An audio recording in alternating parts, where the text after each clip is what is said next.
Dear students, we are starting a new chapter, gene interaction. We everybody already have learned in our previous lesson about Mendel's experiments.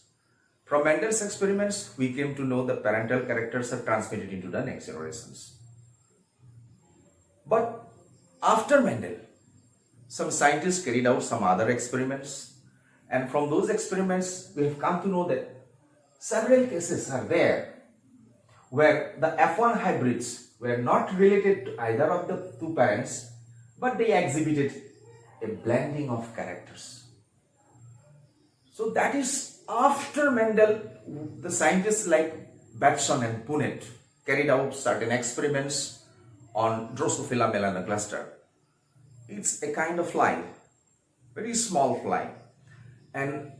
on the Drosophila melanocluster, when they carried out experiments, they came to know for the first time that sometimes offsprings are produced, but they never get the characters either of the two parents. আমি মেণ্ডেলৰ পৰীক্ষাৰ পিছত সকলোৱে এই কথাটো গম পাইছো যে পিতৃ মাতৃৰ স্বভাৱ চৰিত্ৰবোৰ সন্তানৰ গালৈ প্ৰবাহিত হয়।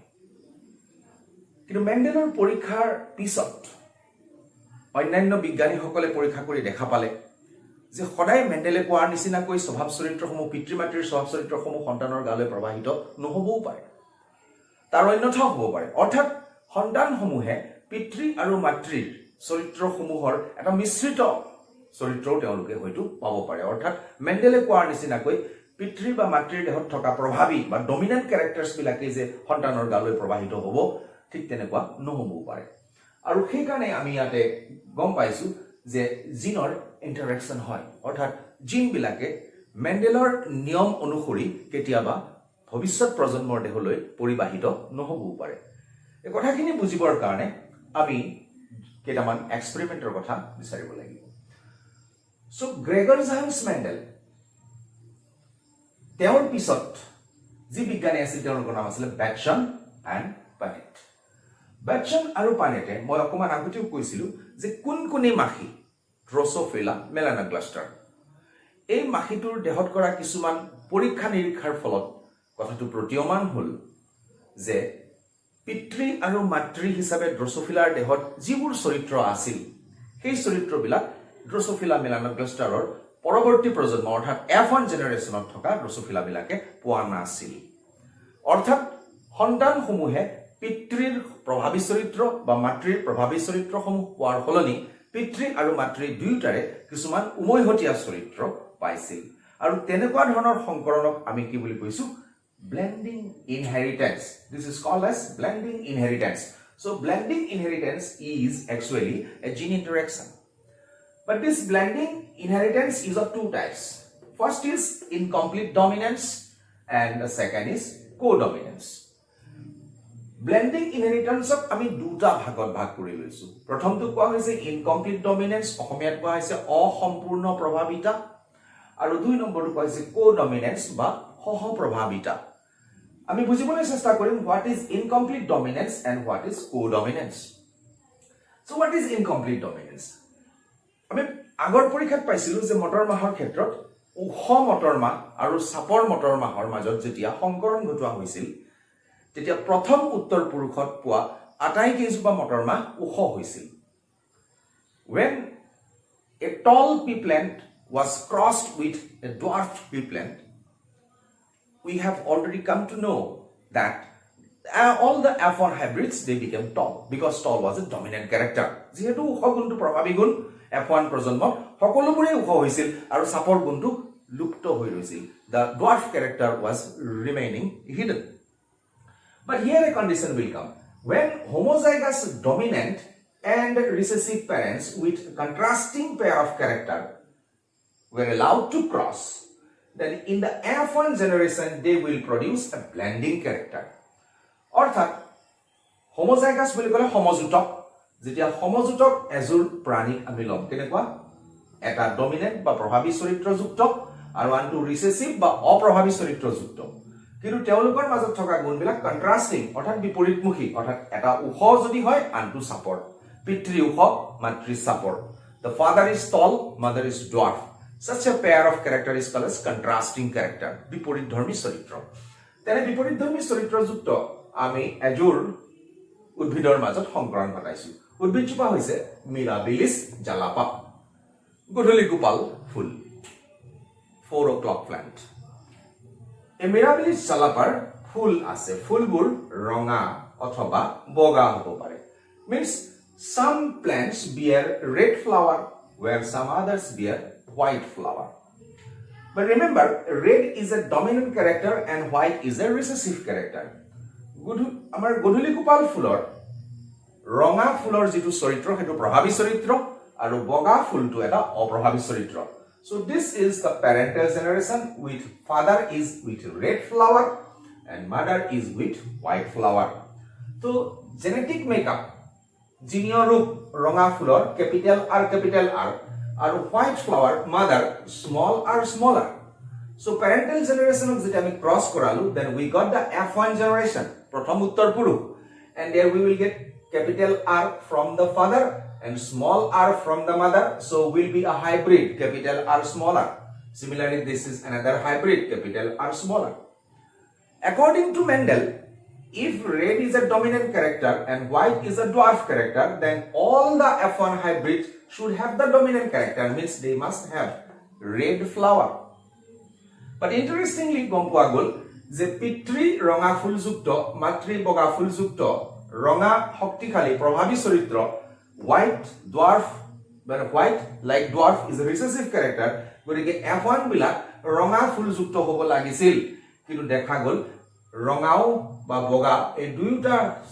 ৰঙৰ ফলনি F1 জেনাৰেশনত থকা গছৰ ফুলবিলাকৰ ৰং পিংক বা গুলপীয়া হৈছিল গতিকে ইয়াত এটা কথা দেখা গৈছিল যে parental character is not transmitted to the F1 generation because the father was with red flower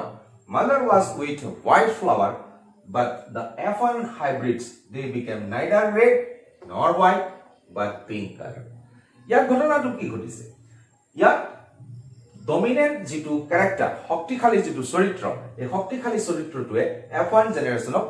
নিজৰ প্ৰভাৱিতা বা ডমিনেন্সটো দেখুৱাব পৰা নাই means the dominant character has failed to express in the F1 generation neither the recessive character appeared in the F1 generation means the dominance was incomplete that is why we call this is incomplete dominance so this incomplete dominance is one best example of gene interaction so blending inheritance by gene interaction or second example is a codominance অসমীয়াত কৈছে সহপ্ৰভাৱিতা তো ইয়াত আমি কি হৈছে চাব বিচাৰিছো if the genes of an allelic pair are neither get expressed as dominant nor as recessive but both the genes get expressed equally in the F1 generation then the dominance will be called as codominance অৰ্থাৎ এজোৰ জিন কাৰক বা যুগ্ম কাৰক factor এনেকুৱা ধৰণৰ যদি ভৱিষ্যত প্ৰজন্মলৈ প্ৰবাহিত হয় য'ত শক্তিশালী বা দুৰ্বল কোনোটো চৰিত্ৰই নিজক প্ৰকাশ সম্পূৰ্ণৰূপে কৰিব পৰা নাই কিন্তু প্ৰকাশ নকৰাকেও থকা নাই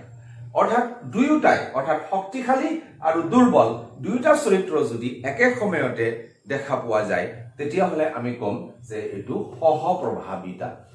কথাখিনি বুজিবৰ কাৰণে আমি যদি এটা উদাহৰণ লওঁ আমি কথাখিনি সহজতে বুজিবলৈ পাৰিম means this what is exactly codominance if we want to understand it we have to take an example and the example we want to take is the coat color in cattle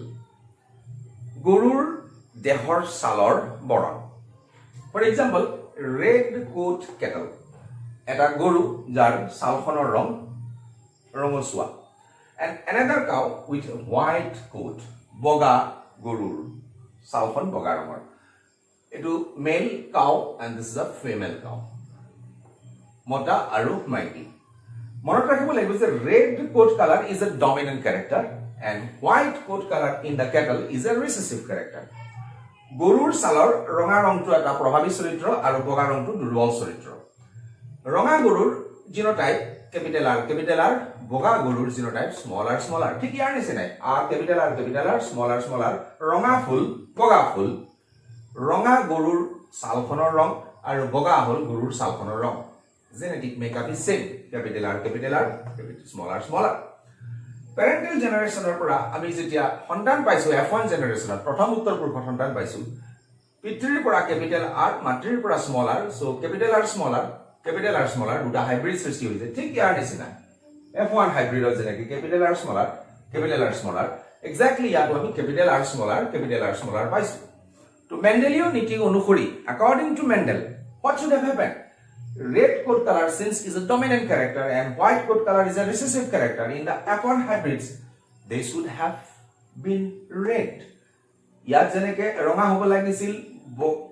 কিন্তু বগাটো দুৰ্বল চৰিত্ৰ হোৱাৰ কাৰণে ৰঙা নহয় pink হ'ল তেতিয়াহলে আমি ইয়াত এক্সপেক্ট কৰিব পাৰো নেকি can we expect to get pink color cattle গুলপীয়া ৰঙৰ গৰু but this is not possible কিন্তু ইয়াত ঘটনাটো কেনেকুৱা হৈছে দেখা গৈছে পিতৃ ৰঙা মাতৃ বগা কিন্তু সন্তান ৰঙাও নহল বগাও নহল বা মিৰাবিলিস জালাপ্পা প্ল্যান্ট বা গধলি গোপাল প্ল্যান্টত দেখা নিচিনা পিংক ফুলযুক্ত বা পিংক কোট কালাৰ সালৰ ৰং গুলপীয়াও নহল তাৰ ফলত কেনেকুৱা হল ৰন কোট কালাৰ ফুটুকা ফুটুকি পখৰা পখৰি অৰ্থাৎ কেনেকুৱা ধৰণৰ হ'ব সালখন ৰঙা দেউতাকৰ নিচিনা প্ৰভাৱী চৰিত্ৰ is a dominant character red skin colour so গৰুটোৰ সালখন ৰঙাই হ'ব কিন্তু white character which is actually a recessive character should never have appeared in the F1 generation but surprisingly it has appeared you appear কৰিছে আৰু এই বগা ৰংবোৰ ৰঙা সালখনত ফুটফুটিয়া হৈ থাকি গৈছে অৰ্থাৎ গৰুটোৰ সালখন আমি পখৰা পখৰি দেখা পাম ইয়াত আমি এটা কথা ক'ব পাৰিছো যে ইয়াত ডমিনেন্ট ক্যাৰেক্টাৰ আৰু ৰিসেসিভ ক্যাৰেক্টাৰ দুয়োটা ক্যাৰেক্টাৰ F1 জেনাৰেশ্যনত একেলগে প্ৰকাশ পাইছে অৰ্থাৎ দিস ইজ কোডমিনেন্স যেহেতু প্ৰভাৱী আৰু পৰাহত বা দুৰ্বল দুয়োটা চৰিত্ৰই F1 জেনাৰেশ্যনত দেখা পাইছে গতিকে এই ডমিনেন্সক আমি বা এই প্ৰভাৱিতাক আমি কৈছো সহপ্ৰভাৱিতা গতিকে আমি দেখা পালো এই আলোচনাত ইনকমপ্লিট ডমিনেন্স আৰু কোডমিনেন্স both the incomplete dominance and codominance are two phenomena